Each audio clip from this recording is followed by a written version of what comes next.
ಮಠಾಧಿಪತಿಗಳು ಅಂದ್ರೆ ಸಂತರು ಎಲ್ಲವನ್ನು ತ್ಯಾಗ ಮಾಡಿದವರು ಅಂತಾರೆ, ಸುಳ್ಳಾಗಾದ್ರೆ 99% ಸುಳ್ಳು. ಬರೀ ಆಷಾಢ ಭೂತಿಗಳು, ವಿಭೂತಿ ಪುರುಷರು, ಕಾವಿದಾರಿಗಳು. ಇದಕ್ಕಿಂತ ಹೆಚ್ಚಾಗಿ ಹೇಳೋಕ್ಕಾಗಲ್ಲ. ಅದಕ್ಕಿಂತ ನಮ್ಮ ಭಕ್ತರೇ 100 ಪಾಲು ಮೇಲು. ಇವ್ರನ್ನೇ ಶರಣರು ಅನ್ಬೇಕು ನಾವು. ಮಠಾಧಿಪತಿಗಳು ಬ್ರಹ್ಮಚಾರಿಗಳು, ಹೆಂಡತಿ ಮಕ್ಕಳಿಲ್ಲ, ಯಾಕೆ ಬೇಕಂತ ಇವ್ರಿಗೆ ಏನು ಗೊತ್ತಿಲ್ವಲ್ಲ ಅವ್ರು ಯಾವ ಥರ ಬ್ರಹ್ಮಚಾರಿಗಳು ಅಂತ. ನಮ್ಮ ಎದುರಿಗೆ ಬ್ರಹ್ಮಚಾರಿಗಳು ಕಾಣದಿದ್ದಂಗ ನಮ್ಮ ಸಂಸಾರಿಕರಿಗಿಂತ ಜಾಸ್ತಿ ಇದ್ದಾರೆ ಅವರು. ನಮ್ಮ ಸಂಸಾರಿಕರಿಗಿಂತ ಜಾಸ್ತಿ ಇದ್ದಾರೆ ಅವರು.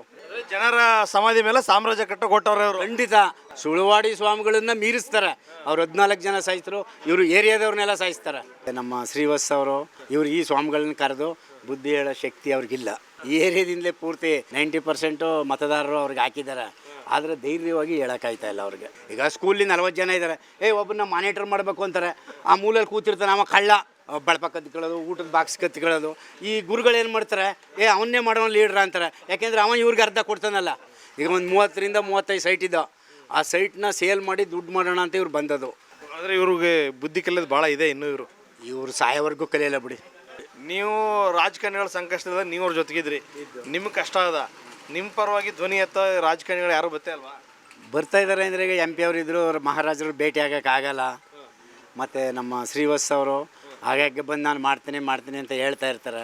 ಅವರೇನೂ ಮಾಡೋದಿಲ್ಲ. ಇವರು ಈ ಸ್ವಾಮಿಗಳನ್ನ ಕರೆದು ಬುದ್ಧಿ ಹೇಳೋ ಶಕ್ತಿ ಅವ್ರಿಗಿಲ್ಲ. ಚುನಾಯಿತರಾಗಿದ್ದಾರೆ. ಈ ಏರಿಯಾದಿಂದಲೇ ಪೂರ್ತಿ 90% ಮತದಾರರು ಅವ್ರಿಗೆ ಹಾಕಿದ್ದಾರೆ. ಆದರೆ ಧೈರ್ಯವಾಗಿ ಹೇಳೋಕ್ಕಾಯ್ತಾ ಇಲ್ಲ ಅವ್ರಿಗೆ. ನಾನು ಮಾಡ್ತೀನಿ ನೋಡಿ, ಇದನ್ನು ಬೀಗ ಹಾಕಿಸ್ತರು. ಇಲ್ಲಿ ಒಳಗಡೆ ಇಬ್ಬರು ಸ್ವಾಮೀಜಿ. ಈ ಸ್ವಾಮೀಜಿಗಳಿಗೆ ಪ್ರಶ್ನೆ ಮಾಡುವ ಎದೆಗಾರಿಕೆ ಶ್ರೀವತ್ಸಗೆ ಇಲ್ಲ ಅಂತೀರಿ ತಾವು? ನಮಗೆ ಇದೆ, ಬಟ್ ತಗೊಂಡೋಗಿ ಕೂಡ್ಕೊಂಡ್ರೆ ನಮ್ಮನ್ನು ಬಿಡಿಸೋರು ಬೇಕಲ್ಲ. ಅವ್ರು ರಾಜಕಾರಣಿಗಳು ಆವಾಗ ಬಂದಾರ, ಅವ್ನು ಮಾಡ್ದೆ ಸರಿ, ಅವ್ನು ಹಾಕಿರೋದು ಸರಿ ಅಂತಾರೆ. ನಮ್ಮನ್ನು ಬಿಡಿಸೋರು ಇದ್ದರೆ ನಾವು ಖಂಡಿತ ಗೆರವು ಮಾಡ್ತೀವಿ. ಯಾರೂ ಮಾಡಲ್ಲ. ನೋಡಿ, ಅರಳಿ ಕಟ್ಟಿಸ್ ನಾವು. ಈಗ ಒಂದು 30ರಿಂದ 35 ಸೈಟ್ ಇದ್ದೋ, ಆ ಸೈಟ್ನ ಸೇಲ್ ಮಾಡಿ ದುಡ್ಡು ಮಾಡೋಣ ಅಂತ ಇವ್ರು ಬಂದದು. ಅದಕ್ಕೆ ಅವಕಾಶ ಕೊಡಲಿಲ್ಲ. ಪಾಪ ಇರೋರೆಲ್ಲ ಬಡವರು, ಅವ್ರು ಕಟ್ಟೋಕ್ಕಾಗಲಿಲ್ಲ, ಸುಮ್ಮನೆ ಖಾಲಿ ಬಿಟ್ಕೊಂಡಿದ್ದಾರೆ. ಅದನ್ನು ನಾನು ಮಾರ್ತೀನಿ ಅಂತ ಇವ್ರು ಪ್ರಯತ್ನ ಪಟ್ಟರು, ಮಾರೋಕ್ಕಾಗಲಿಲ್ಲ. ಈಗ ಬುದ್ಧಿವಂತರು ಕೆಲವರು, ಇವ್ರು ಅಫಿಷಿಯಲು ಡೆಲ್ಲಿ ಪೊಲೀಸ್ ಆಗಿದ್ದರು, ಇವರೊಂದು ಕಟ್ಟಿದ್ರು. ಇವ್ರು ತಾವೆಲ್ಲ ರೆಕಾರ್ಡ್ ಇತ್ತು. ಇವ್ರಿಗೆ ತೊಂದರೆ ಕೊಡೋಕ್ಕೆ 3 ಜನಕ್ಕೂ ಡಮಾಲಿಸ್ ಮಾಡೋಕ್ಕೆ ಅಂತ ನೆನ್ನೆ ಬಂದಿದ್ದು. 20 ಜನ KEB ಅವ್ರು ಬಂದಿದ್ದರು, ಕಟ್ ಮಾಡಬೇಕಂತ ಎಲ್ಲ ಒಗ್ಗಟ್ಟಾಗಿ. ಮಠಾಧಿಪತಿಗಳು ಅಂದರೆ ಸಂತರು ಎಲ್ಲವನ್ನು ತ್ಯಾಗ ಮಾಡಿದವರು ಅಂತಾರೆ, ಸುಳ್ಳಾಗಾದ್ರೆ 99% ಸುಳ್ಳು. ಬೇಕಾದ್ರೆ ಎಲ್ಲಿ ಕರ್ಕೊಂಡು ಹೋಗಿ ಕೇಳಿದ್ರು ನಾನು ಹೇಳ್ತೀನಿ. ಬರೀ ಆಷಾಢ ಭೂತಿಗಳು, ವಿಭೂತಿ ಪುರುಷರು, ಕಾವಿದಾರಿಗಳು. ಇದಕ್ಕಿಂತ ಹೆಚ್ಚಾಗಿ ಹೇಳೋಕ್ಕಾಗಲ್ಲ. ಅದಕ್ಕಿಂತ ನಮ್ಮ ಭಕ್ತರೇ 100 ಪಾಲು ಮೇಲು. ಇಲ್ಲಿ ಇದರಲ್ಲ, ಇವ್ರನ್ನೇ ಶರಣರು ಅನ್ಬೇಕು ನಾವು. ಈಗ ನಮ್ಮ ಬಗ್ಗೆ ನಾವೇನು ಮಾತಾಡಿದ್ರು ಯಾರು ಅಪಪ್ರಚಾರ ಮಾಡ್ತಿದ್ರು ಈ ಬುದ್ಧಿಯವ್ರುಗಳು. ಅವ್ರು ಸರಿ ಇಲ್ಲ, ಅಲ್ಲ ಆ ಮನೆ ಕಟ್ತಾವ್ರೆ. ಯಾರು ಮನೆ ಕಟ್ತಾ ಇದ್ದಾರೆ? ಇವ್ರು ಕೊಟ್ಟಿರೋದನ್ನು ನಾವು ಕಟ್ತಾ ಇದ್ವಿ. ನಾವೇನಾದ್ರು ಸ್ವಂತ ಕಟ್ಕೊತಾ ಇದ್ದಾವ, ಎಲ್ಲ ಹೋಗಿ ಯಾವುದಾದ್ರು ಜಮೀನು ಕಟ್ತಾ ಇದ್ದಾವ. ಇವರು ಬುದ್ಧಿವಂತರೇ ತನ್ನ ಕಾವಿದಾರಿಗಳು. ಇವ್ರು ಕೊಟ್ಟಿರೋದಲ್ಲಿ ನಾವು ಕಟ್ತಾ ಇದ್ದೀವಿ. ಆಗ ಏನು ಇವರೇ ದೇವರು ಅಂತ ನಾವು ಸ್ವೀಕರಿಸ್ಕೊಂಡು ಪ್ರತಿಯೊಂದು. ಮಠಾಧಿಪತಿಗಳು ಬ್ರಹ್ಮಚಾರಿಗಳು, ಹೆಂಡತಿ ಮಕ್ಕಳಿಲ್ಲ, ಯಾಕೆ ಬೇಕಂತ ಇವ್ರಿಗೆ ಏನು ಗೊತ್ತಿಲ್ವಲ್ಲ ಅವ್ರು ಯಾವ ಥರ ಬ್ರಹ್ಮಚಾರಿಗಳು ಅಂತ. ನಮ್ಮ ಎದುರಿಗೆ ಬ್ರಹ್ಮಚಾರಿಗಳು ಕಾಣದಿದ್ದಂಗ ನಮ್ಮ ಸಂಸಾರಿಕರಿಗಿಂತ ಜಾಸ್ತಿ ಇದ್ದಾರೆ ಅವರು. ಇಬ್ಬರು ಮಹಾಸ್ವಾಮೀಜಿಗಳು ಕಟ್ಕೊಂಡು ಹೋದ್ರು. ಇವ್ರಿಗಿನ್ನೂ ಸಿಕ್ಕಿಲ್ಲ ಅನ್ನೋ ಕಾಣುತ್ತೆ. ಅದಕ್ಕೆ ಹುಡುಕ್ತಾವ್ರೆ. ಅದು ಯಾವತ್ತು ಹೋಯ್ತಾರೆ ಇವ್ರು ಕಟ್ಕೊಂಡು ಏನು ಅನ್ನೋದು ಗೊತ್ತಿಲ್ಲ. ಅಲ್ಲಿ ಗಂಟ ದುಡ್ಡಿಗೆ ಪ್ರಯತ್ನ ಪಡ್ತಾವ್ರೆ ಇವರು. ಆ ಸೈಟ್ಗಳು ಮಾರಿಬಿಟ್ಟಿದ್ರೆ ದುಡ್ಡು ಸಿಕ್ಕೋದು. ಈಗ ಇವರೊಂದೊಂದು 40 ಲಕ್ಷ ಕೊಟ್ಟು ತಗೊಂಡ್ರೆ ಇವ್ರನ್ನ ಕಟ್ಟೋಕ್ಕೆ ಬಿಡ್ತಾ ಇಲ್ಲಪ್ಪ. ಇವ್ರು ಇಲ್ಲಿ ಹಿಂದ್ಗಡೆ ಬರ್ತಾ ಇರೋರು ಈ ಶರಣರು ತಾವು. ಶರಣರು ಅನ್ಲೇಬೇಕಲ್ಲ ಇವ್ರನ್ನೇ. ಅವ್ರನ್ನ ಬಿಟ್ಟು ಈಗ ಇವ್ರನ್ನ ಏನ್ಬೇಕು ಆ ಥರ ಮಾಡಿ ತೊಂದರೆ ಕೊಡ್ತಾ ಇದ್ದಾರೆ ಜನಗಳಿಗೆ. ಅವರಂತೂ ಒಳ್ಳೇದು ಯಾವುದನ್ನೂ ಮಾಡ್ತಾ ಇಲ್ಲ. ಈಗ ಮಠಾಧಿಪತಿಗಳು ಅವ್ರ ತನನ ಉಳಿಸ್ಕೊಳ್ತಾ ಇಲ್ಲ. ಈಗ ಖಂಡಿತ ಇಲ್ಲ. ಎಲ್ಲಿ ಬೇಕಾದ್ರೂ ಹೇಳ್ತೀನಿ ಇದನ್ನು. ಅವ್ರು ಹೇಳಿದರೆ ಇಲ್ಲಿ ಇರೋರ್ನೆಲ್ಲ ಕರೆದು ಖಾಲಿ ಸೈಟ್ನವ್ರು ಏನೋ ಒಂಚೂರು ಕೊಡ್ರೆ ಮಠ ಕಟ್ಟೋಣ. ಇನ್ನೊಂದು ಈಗ ಖಾಲಿ ಜಾಗ ಬಿದ್ದಿದೆ 6 ಎಕರೆ 7 ಎಕರೆ, ಹೋಗಿ ಕಾಂಪೌಂಡ್ ಹಾಕ್ಸ್ಬೋದಲ್ಲ. ಈ ಕಟ್ಟಿರೋ ಮನೇನ ಯಾಕೆ ಹೊಡಿಬೇಕು ಅವರು? ಈಗ ಅಭಿವೃದ್ಧಿ ಮಾಡಬೇಕು ಅಂದರೆ ಆ ಮರಕ್ಕೆ ನೀರು ಕಟ್ಟಿ ಮತ್ತೊಂದು ಮಾಡಿ ಭಕ್ತರೇ ಬನ್ನಿ ಎಲ್ಲ ಒಂದೊಂದು ದಿವಸ ಗೋಡೆ ಹಾಕೋಣ, ಇಟ್ಟಿಗೆ ಹಾಕೋಣ, ಕಾಂಪೌಂಡ್ ಹಾಕೋಣ, ಎಲ್ಲ ಇದು ಬಿದ್ದೈತೆ. ಅದನ್ನು ಬಿಟ್ಬಿಟ್ಟು ಈ ಖಾಲಿ ಜಾಗಕ್ಕೆ ಇವರು ಹೋರಾಡ್ತಾ ಇರೋದು. ಇನ್ಯಾವುದಕ್ಕೂ ಹೋರಾಡ್ತಾ ಇಲ್ಲ. ಅಭಿವೃದ್ಧಿ ಬಗ್ಗೆ ಆಗಲಿ, ಈ ಜನಗಳಿಗೆ ಭಕ್ತರಿಗೆ ಒಂದು ಬುದ್ಧಿ ವಿವೇದನೆ ಹೇಳೋಣ ಅನ್ನೋದ್ರ ಬಗ್ಗೆ ಏನಿಲ್ಲ. ಅವರು ಇಲ್ಲಿ ಸ್ವಾಮಿಗಳಾಗಾರಲ್ಲ, ಯಾರ ಮನೆಗಾರು ಹೋಯ್ತಾ ಇದ್ದಾರೆ ಇವರು? ಇವ್ರನ್ನ ಯಾರು ಕರೀತಾ ಇದ್ದಾರಾ ಸ್ವಾಮೀಜಿಗಳು ಅಂತ? ಜನರ ಸಮಾಧಿ ಮೇಲೆ ಸಾಮ್ರಾಜ್ಯ ಕಟ್ಟ ಕೊಟ್ಟವ್ರೆ ಅವರು. ಖಂಡಿತ. ಮೊದಲು ಸುಳುವಾಡಿ ಸ್ವಾಮಿಗಳು ಒಬ್ರು ಗೊತ್ತಿಲ್ವಲ್ಲ, ಮಹಾದೇವ ಸ್ವಾಮಿಗಳು ಅಂತ, ಅವ್ರನ್ನ ಮೀರಿಸ್ತಾರೆ ಇವರು. ಸುಳುವಾಡಿ ಸ್ವಾಮಿಗಳನ್ನ ಮೀರಿಸ್ತಾರೆ. ಅವ್ರು 14 ಜನ ಸಾಯಿಸ್ತರು, ಇವರು ಏರಿಯಾದವ್ರನ್ನೆಲ್ಲ ಸಾಯಿಸ್ತಾರೆ. ಅದರಲ್ಲಿನ 2 ಮಾತಿಲ್ಲ. ನಾವು ಹತ್ತಿರದಲ್ಲಿ ತಿಳ್ಕೊಂಡಿರೋದ್ರಿಂದ ಅವ್ರ ಒಂದಾರು ಒಳ್ಳೆ ಗುಣ ಇಲ್ಲ. ಈಗ ಇವ್ರ ಮನೆಗೆ ಬನ್ನಿ ಅನ್ನೋದು, ಇವ್ರ ಮನೆಗೆ ಬೇಡಿ ಅನ್ನೋದು ಏನರ್ಥ? ಇವ್ರು ಸ್ವಾಮಿಗಳ? ಈಗ ನೋಡಿ, ನಾವು ಕರೆದ್ರೆ ಎಲ್ಲ ಬರ್ತಾರೆ. ನಾನೇನು ಸ್ವಾಮಿಗಳ? ನಾನು ಒಬ್ಬ ಭಕ್ತರಿದ್ದರೆ ಮಾತ್ರ ಮಠಕ್ಕೆ ಸಾಧ್ಯ.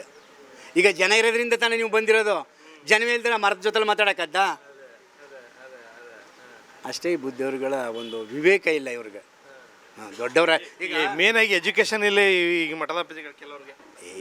ನಾವೇನು ಓದಿದ್ದೀವಿ ಅಂತ ಕೇಳಿ ಕಾವಿ ಹಾಕಿದಾಗಲೇ ಇವರೇನೋ ಶರಣರು ಅಂತ ನಾವು ತಿಳ್ಕೊಂಡಿರ್ತೀವಿ. ಈಗ ಸ್ಕೂಲಿ 40 ಜನ ಇದ್ದಾರೆ, ಒಬ್ಬರನ್ನ ಮಾನಿಟರ್ ಮಾಡಬೇಕು ಅಂತಾರೆ. ಆ ಮೂಲಲ್ಲಿ ಕೂತಿರ್ತಾನೆ ಅವ ಕಳ್ಳ, ಬಳಪ ಕತ್ಕೊಳ್ಳೋದು, ಊಟದ ಬಾಕ್ಸ್ ಕತ್ಕೊಳ್ಳೋದು.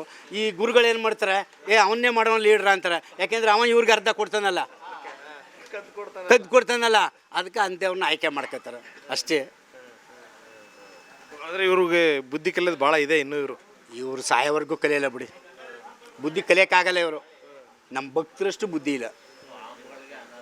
ಸ್ವಾಮಿಗಳಿಗೆ ಅನಾಲಯಕು. ಇವ್ರು ಮೂಗ್ದಾರ ಎಲ್ಲಿದೆ? ಯಾರನ್ನ ಕರೆಸ್ಬೇಕಂತ ಅವ್ರಿಗೆ? ಯಾರನ್ನ ಕರೆಸ್ತಾರೆ ಮೂಗ್ದಾರ? ಏನು ಅವರು ಈಗ ಒಂದು ದನ ಓರಿ ಅದಕ್ಕೆ ಹಗ್ಗ ಮೂಗ್ದಾರ ಹಾಕಿರಲ್ಲ, ಅದಕ್ಕೆ ಯಾರು ಮೂಗ್ದಾರ ಸಿಕ್ಕದ್ದಕ್ಕೆ ಹೋಯ್ತದ, ಹಂಗೆ ಹೋಯ್ತಾವ್ರೆ. ಯಾರು ಹಿಡಿದು ಬಿಡೇ ಗಂಟೆ ಅಷ್ಟೇ. ಬಡ್ದಾಗ ಸುಮ್ಮನೆ ಆಯ್ತಾರೆ. ಮಠದಲ್ಲಿ ಇದ್ದಿರ್ತಿ. ಈಗ ನೋಡಿ ಸ್ವಾಮಿ, ಇಬ್ಬರು ಅಲ್ಲಿ ತೀರ್ಕೊಂಡಿದ್ದಾರೆ. ಒಬ್ಬರು ಸ್ವಾಮಿಗಳು ತೀರ್ಕೊಂಡ್ರು, ಮತ್ತು ಇನ್ನೊಬ್ಬ ನಮ್ಮ ಮಾಮೂಲಿ ಜನ. ಅದ್ರ ಬಗ್ಗೆ ಏನಾರು ಒಂದು ಶವ ಸಂಸ್ಕಾರ ಮಾಡಿ, ಆ ಮಠಕ್ಕೆ ಒಂದು ದೀಕ್ಷೆ ಮಾಡಿ, ಒಂದು 4 ಪುರೋಹಿತರು ಕರೆದು ಒಂದು ಏನಾದ್ರು ಮಾಡಿ ಪೂಜೆ ಮಾಡಿದರೆ ಅದಕ್ಕೆ ಏನಾದ್ರು ಒಂದು ಕೊಡ್ಬೋದು. ಈಗ ತಿಂಗಳಿಗೆ ಈ ಇದರಲ್ಲಿ ಒಂದು 15,000 ರೂಪಾಯಿ ದುಡ್ಡು ಬರ್ತದೆ. ಯಾರೋ ಹೊತ್ಕೊಂಡು ಹೋಯ್ತವ್ರೆ, ಕಷ್ಟಪಟ್ಟವರು ನಾವು. ಒಂದು ಪೂಜೆ ಮಾಡೋಕ್ಕಾಗಲ್ವಾ? ಮಠ ಅಂತ ಯಾತಿಗೆ ಬೇಕು? ಇವ್ರು ಯಾತಿಗೆ ಉತ್ತರಾಧಿಕಾರಿ? ಒಂದು ಮಠಕ್ಕೆ ಪರವಾಗಿ ಯಾರಾದರೂ ಶ್ರೀಗಳು ಬಂದು ಮಧ್ಯೆ ಪ್ರವೇಶ ಮಾಡಬೇಕು ಅಂತೀರಾ ನಿಮ್ಮ ವೈಯಕ್ತಿಕವಾಗಿ? ಮಾಡಬೇಕು, ಅವ್ರು ಮಾಡಲ್ಲ. ಅವ್ರನ್ನೇ ಅನುಸರಿಸ್ಕೊಂಡು ಹೋಗಿ ಅಂತ ಮಾಡೋರು ಬರೋದಿಲ್ಲ ಬಿಡಿ. ಅವರು ಇವ್ರನ್ನೇ ಹಾಕಿರೋರು, ಅವ್ರು ಎಲ್ಲಿಗೆ ಬಂದರು? ಹಾಂ, ಅವ್ರು ಎಲ್ಲಿ ಬಂದರು? ನಮಗೆ ಹೇಳ್ತಾರೆ ಅನುಸರಿಸ್ಕೊಂಡು ಹೋಗಿ ಅಂತ. ನಾನು ಹೇಳಿರುವ ಬಳಪದ ಕಳ್ಳ ಅಂತ ಆ ಥರ. ಹಾಂ, ಅಷ್ಟು ತಿಳ್ಕೊಳ್ಳಿ. ಅದಲ್ಲೇನು ಮುಚ್ಚುಮರ ಇಲ್ಲ, ಎಲ್ಲರಿಗೂ ಗೊತ್ತಿರೋ ವಿಷಯಗಳಿದು. ಹಾಂ, ಈಗ ಮಠ ಅಭಿವೃದ್ಧಿ ಮಾಡಬೇಕಂದ್ರೆ ನಮ್ಮ ಏರಿಯಾದಲ್ಲಿ ಪ್ರತಿಯೊಬ್ಬನು ಬಂದು ಮಠ ಕಟ್ಬಿಡ್ತಾನೆ. ಅವ್ರಿಗೆ ಆ ಭಾವನೆ ಇದ್ದು ಈ ಮಠ ಉಳಿಸ್ಕೋಬೇಕು, ಇದು ವಿರಕ್ತ ಮಠ ಅಂತ ಅನ್ನೋದಿದ್ರೆ ಒಬ್ಬರು ಬರ್ತಾರೆ ನೋಡಿ. ಬಾಗಿಲು ಬೇರೆಯವನು ಬೀಗ ಹಾಕೊಂಡಿರೋದು, ಇದನ್ನ ಬುದ್ಧಿಯವ್ರು ಹಾಕೊಂಡಿಲ್ಲ, ಬೀಗನೇ ಹಾಕೊಂಡಾರ ಮಠಕ್ಕೆ. ಎಲ್ಲಾದ್ರೂ ಉಂಟು. ಈಗ ನೋಡ್ಯಪ್ಪ, ಇಲ್ಲೇ ಈ ಶರಣರುಗಳ ಫೋಟೋ ಇಲ್ಲಿ ಇಲ್ಲೇ ಮಡಿಕೊಂಡು ನಾವು ಪೂಜೆ ಮಾಡೋದು. ಮದುವೆಗಳು ಮಾಡ್ತಾರೆ, ಕಾರ್ಯಕ್ರಮ ಪ್ರತಿ ಅಮಾವಾಸ್ಯೆಯಲ್ಲಿ ಮಾಡ್ತಿದ್ದೋ, ಅದಕ್ಕೆ ಕಂಪ್ಲೇಂಟ್ ಕೊಡೋದು ಎಲ್ಲನೂ ಮಾಡಿದ್ದಾರೆ. ಆದರೆ ಇಲ್ಲಿ ಇವ್ರು ಯಾರ ಮಾತನ್ನು ಕೇಳಲ್ಲ, ಇವ್ರಿಗೆ ಯಾರೂ ಹೇಳೋದು ಇಲ್ಲ. ನಾವು ಬಂದು 35 ವರ್ಷ ಆಯಿತು ಇಲ್ಲಿಗೆ, ಈ ಏರಿಯಾಕ್ಕೆ ಬಂದು 35 ವರ್ಷ ಆಯಿತು. ಮೊದಲೇನು ಅಷ್ಟೇನು ಪ್ರಾಬ್ಲಮ್ ಇರಲಿಲ್ಲ. ಇವಾಗ ಈ ಬುದ್ಧಿಯವರು ಬಂದ ಮೇಲೆ ನಮಗೆ ಪ್ರಾಬ್ಲಮ್ ಜಾಸ್ತಿ ಆಯಿತು. ನಮ್ಮ ಹತ್ರ ನಮಗೆ ಫಸ್ಟು ಒಬ್ಬರು ಇವರು ಇದ್ರಲ್ಲ ಬುದ್ಧಿಯವರು, ಅವರು ಒಬ್ಬರು ಕೊಟ್ಟಿದ್ರು, ಅವ್ರ ಹತ್ರ ನಾವು ತಗೊಂಡಿರೋದು. ಏನಿಲ್ಲ ಸರ್, ಇದು ನಿಮ್ಗೆ ತೋರಿಸ್ತಲ್ಲ, ಇದೊಂದು ಪತ್ರ ಬಿಟ್ಟರೆ ಬೇರೆ ಏನಿಲ್ಲ. ಮಠದಿಂದ ಕೊಟ್ಟರು ಕೈ ಬರವಣಿಗೆಗಳು ಇರೋದು ಸರ್. ಪ್ರತಿಯೊಂದು ಮನೆಗೂ ಹಂಗೆ ಇರೋದು. ಒಬ್ಬರು ರಿಜಿಸ್ಟ್ರಿ ಪೇಪರ್ ನೋಟ್ರಿ ಆಗಿರೋ ಸರ್. ನಮಗೆ ನೋಟ್ರಿ ಪೇಪರ್ ಮಾಡಿರೋದು. ಅಲ್ಲಿಗಾಗಿ ಒಂದು 20 ಮನೆ ರಿಜಿಸ್ಟರ್ ಆಗಿದೆ ಸರ್. ನಿಮ್ಗೆ ಯಾವತ್ತೂ ಅನಿಸ್ನಿಲ್ವಾ ನಾವು ರಿಜಿಸ್ಟರ್ ಮಾಡಿಸ್ಕೋಬೇಕು, ಇದನ್ನ ರಿಜಿಸ್ಟರ್ ಪೇಪರ್ ಆಗಬೇಕು? ಪ್ರಾಬ್ಲಮ್ ಕೊಟ್ಟಿದ್ರೆ ಗೊತ್ತಾಗೋದು ಪ್ರಾಬ್ಲಮ್ ಆಗುತ್ತೆ ಅಂತ. ನಮಗೆ ಪ್ರಾಬ್ಲಮೇ ಕೊಟ್ಟಿನಿಲ್ವಲ್ಲ. ಇವಾಗ ಊಟಕ್ಕೆ ಇಕ್ಬಿಟ್ಟು ಊಟ ಮಾಡಿಬಿಡಿ ಅಂದಾಗ ಗೊತ್ತಾಗುತ್ತೆ. ಹಾಂ, ಈಗ ಮಠಾಧಿಪತಿಗಳು ನಿಮಗೆ ಕರೆದು ಊಟಕ್ಕೆ ಇಕ್ಕಿ ನಂತರ ಕಿತ್ಕೊಂಡ್ರು. ಈಗ ನಮ್ಗೆ ಏನಾಗದ ಅಂದರೆ, ನಾವು ಎಲ್ಲ ಆಸ್ತಿಗಳೆಲ್ಲ ಸ್ವಲ್ಪ ಇರೋದು ಮಾರಿ ಇಲ್ಲಿ ಮನೆ ಕಟ್ಟಿರೋದು. ಈಗ ಯಾರು ಅಲ್ಲಿ ಇದೇನಿಲ್ಲ. ಈಗ ನಾವು ಅಲ್ಲಿಗೂ ಹೋಗಿಲ್ಲ, ಇಲ್ಲಿಗೂ ಹೋಗಿಲ್ಲ. ನಾವು ಭಕ್ತಾದಿಗಳು ಎಲ್ಲೂ ಹೋಗ್ಬೇಕು ಸರ್. ಈಗ ಅವಾಗಿಂದ ಈಗ ಬುದ್ಧಿಯವರು ಇರಲಿಲ್ಲ ಸ್ವಲ್ಪ ದಿನ.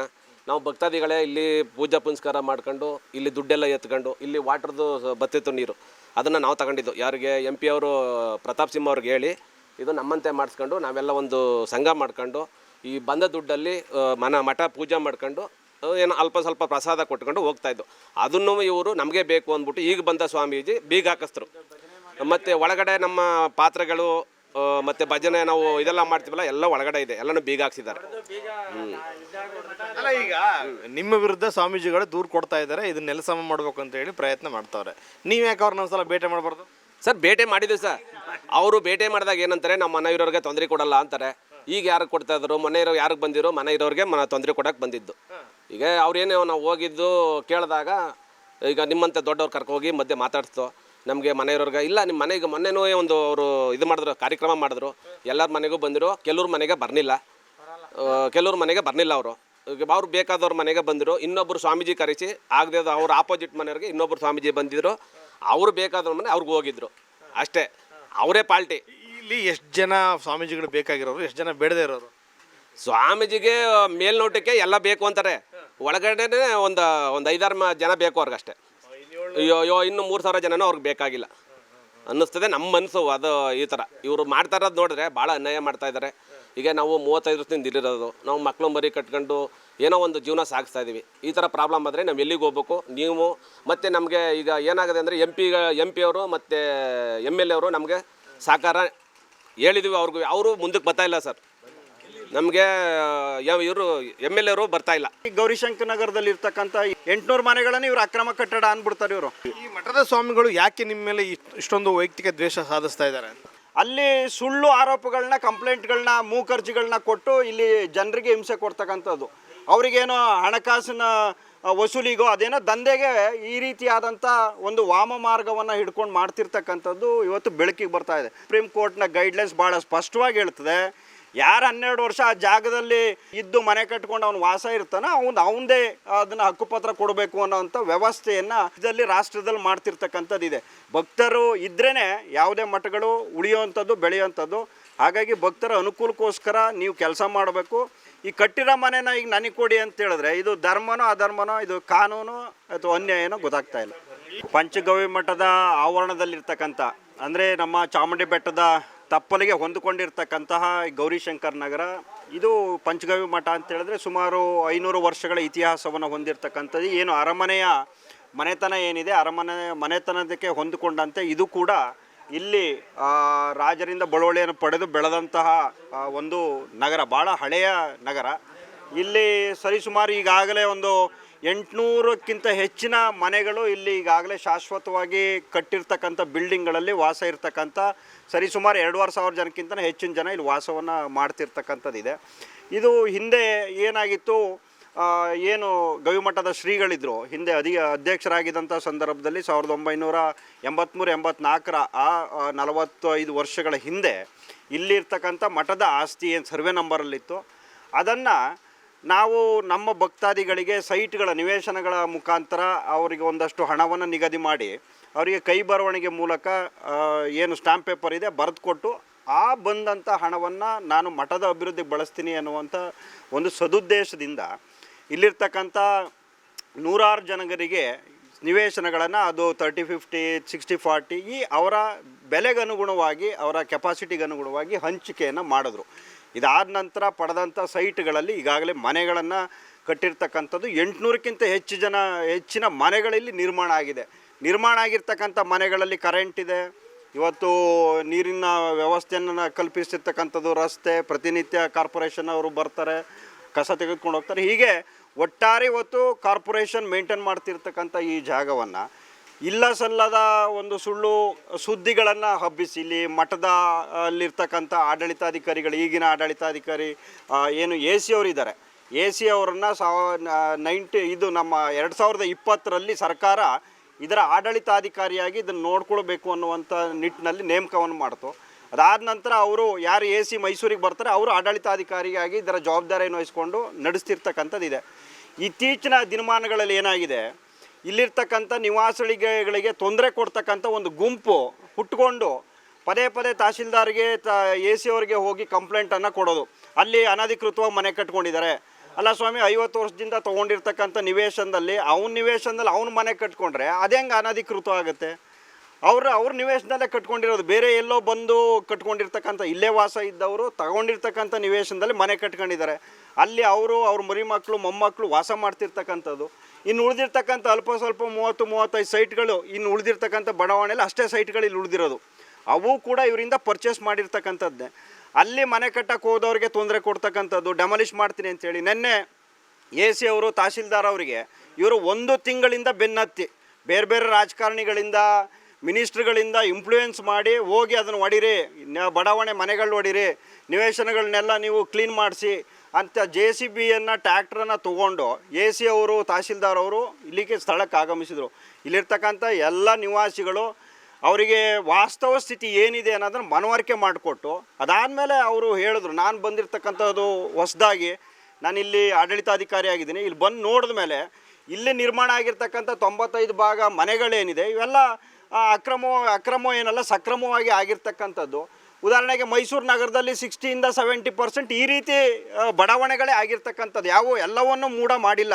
ಈ ರೀತಿ ಆಗಿರೋದಕ್ಕೆ ಹಕ್ಕುಪತ್ರ ಕೊಟ್ಟಿದ್ದೀವಿ, ಈ ಖಾತೆಯನ್ನು ಕೊಟ್ಟಿರ್ತಕ್ಕಂಥದ್ದನ್ನು ನಾವು ಇಡೀ ಮೈಸೂರು ಮತ್ತು ಇಡೀ ರಾಜ್ಯದಲ್ಲಿ ನೋಡ್ತಕ್ಕಂಥ ವ್ಯವಸ್ಥೆ ಇದೆ. ಹಾಗಾಗಿ ಅಲ್ಲಿ ಸುಳ್ಳು ಆರೋಪಗಳನ್ನ, ಕಂಪ್ಲೇಂಟ್ಗಳನ್ನ, ಮೂಕರ್ಜಿಗಳನ್ನ ಕೊಟ್ಟು ಇಲ್ಲಿ ಜನರಿಗೆ ಹಿಂಸೆ ಕೊಡ್ತಕ್ಕಂಥದ್ದು, ಅವರಿಗೇನೋ ಹಣಕಾಸಿನ ವಸೂಲಿಗೋ ಅದೇನೋ ದಂಧೆಗೆ ಈ ರೀತಿಯಾದಂಥ ಒಂದು ವಾಮ ಮಾರ್ಗವನ್ನು ಹಿಡ್ಕೊಂಡು ಮಾಡ್ತಿರ್ತಕ್ಕಂಥದ್ದು ಇವತ್ತು ಬೆಳಕಿಗೆ ಬರ್ತಾ ಇದೆ. ಹಾಗಾಗಿ ನಿನ್ನೆ ತಹಶೀಲ್ದಾರ್ ಅವ್ರಿಗಿರ್ಬೋದು, AC ಅವರಿಗೆ ಮನವರಿಕೆ ಮಾಡಿಕೊಟ್ಟಿದ್ದೀವಿ. ಈ ರೀತಿ ಸುಳ್ಳು ಮೊಕದ್ದಮೆ ಈ ಕಂಪ್ಲೇಂಟ್ಗಳು ಏನೇನು ಕೊಡ್ತಾವ್ರೆ ಅವ್ರು ಯಾರು ಕೂಡ ಇಲ್ಲಿ ಬಂದು ಅದನ್ನು ಫೇಸ್ ಮಾಡಲ್ಲ. ಸುಮ್ಮನೆ ನಿಮ್ಮ ಹತ್ರ ಬರ್ತಾರೆ, ಅರ್ಜಿ ಕೊಡ್ತಾರೆ, ಹೋಗ್ತಾರೆ. ಅದು ಯಾವುದನ್ನು ಕೂಡ ಪರಿಗಣನೆಗೆ ತೆಗೆದುಕೊಳ್ಬಾರ್ದು. ಯಾರು ಈಗ 83-84ರಲ್ಲಿ ಅವರಿಗೆ ಸ್ಟ್ಯಾಂಪ್ ಪೇಪರ್ ಮೇಲೆ ಬರವಣಿಗೆ ಮಾಡಿ ಅದ್ರ ಮೇಲೆ ಅವ್ರ ಕಂದಾಯ ಖಾತೆ ಏನು ಮಾಡ್ಕೊಂಬರ್ತಿದ್ದಾರೆ ಅವೆಲ್ಲ ಪತ್ರಗಳನ್ನು ಕೂಲಂಕುಷವಾಗಿ ಪರಿಶೀಲನೆ ಮಾಡಿ ನೀವು ಅವರಿಗೆ ಒಂದು ಶಾಶ್ವತ ಖಾತೆ ಸಿಗುವ ರೀತಿ ಮಾಡಿಕೊಡಿ ಅನ್ನೋದಕ್ಕೆ ಅವರು ಒಪ್ಪಿಕೊಂಡು ತಹಶೀಲ್ದಾರ್ ಅವರು ನಮಗೆ ಆ ರೀತಿಯ ಎಲ್ಲ ದಾಖಲೆಗಳನ್ನು ಅವರವರ ನಿವೇಶನಗಳು ಮತ್ತು ಮನೆ ಮಾಲೀಕರು ನಮಗೆ ಸಲ್ಲಿಸಲಿ, ನಾವು ಮಾಡಿಕೊಡ್ತೀವಿ. ನಾನು AC ಅವರು ಮತ್ತು DC ಅವರು ಸೇರಿ ಮಾಡಿಕೊಡ್ತೀವಿ ಅಂತಕ್ಕಂಥ ಆಶ್ವಾಸನೆಯನ್ನು ನೀಡಿ ಎಲ್ಲರೂ ನಾವು ಕೂಡ ನಿಮ್ಮ ಜೊತೆ ಇರ್ತೀವಿ, ನಿಮ್ಮ ಈ ಮಠದ ಅಭಿವೃದ್ಧಿಗೆ ತಾವೆಲ್ಲರೂ ಕೂಡ ಕೈ ಜೋಡಿಸಿ ಅನ್ನುವಂಥ ಮಾತನ್ನು AC ಅವರು ಹೇಳಿ ತಹಶೀಲ್ದಾರ್ ಅವ್ರಿಗೆ ಕೂಡ ಹೇಳಿ ಹೋಗಿರ್ತಕ್ಕಂಥದ್ದಿದೆ. ನಿನ್ನೆ ಅವರು ಒಡೆಯಕ್ಕೆ ಬಂದಿರ್ತಕ್ಕಂಥದ್ದು ಅವರು ಮನವರಿಕೆಯಾಗಿ ವಾಪಸ್ ಹೋಗಿರ್ತಕ್ಕಂಥ ಸಂಗತಿ. ಜೊತೆಗೆ ಇಲ್ಲಿ ಇಲ್ಲ ಸಲ್ಲದ ಕಂಪ್ಲೇಂಟ್ಗಳು ಕೊಡ್ತಿರ್ತಕ್ಕಂಥ ಒಂದಷ್ಟು ನಾಲಾಯಕಗಳು ಇವತ್ತು ಇಲ್ಲಿ ಜನರಿರ್ತಕ್ಕಂಥದ್ದು ಮಠ ನಮಗೋಸ್ಕರ ಇರಲಿ ಅಂತ ಮಠವನ್ನು ಮಾಡಿಕೊಂಡು ಅದನ್ನು ಅಭಿವೃದ್ಧಿಯನ್ನು ಮಾಡ್ತಿರ್ತದೆ. ಈ ಇರ್ತಕ್ಕಂಥ ಮೇಲ್ಛಾವಣಿ ಏನು ಅರಳಿ ಮರದ ಮೇಲ್ಛಾವಣಿಯನ್ನು ಇಲ್ಲಿ ವಾಸ ಮಾಡ್ತಿರ್ತಕ್ಕಂಥ ಜನರೇ ಹಣ ಸಂಗ್ರಹ ಮಾಡಿ ಮಾಡ್ಕೊಂಡಿರ್ತಕ್ಕಂಥದ್ದು. ಹಾಗಾಗಿ ಯಾವುದೇ ಮಠ ಒಂದು ಅಭಿವೃದ್ಧಿ ಹೊಂದಬೇಕಾದ್ರೆ ಇಲ್ಲಿಯ ಜನರು ಸಹಕಾರ ಅತ್ಯಗತ್ಯವಾದದ್ದು.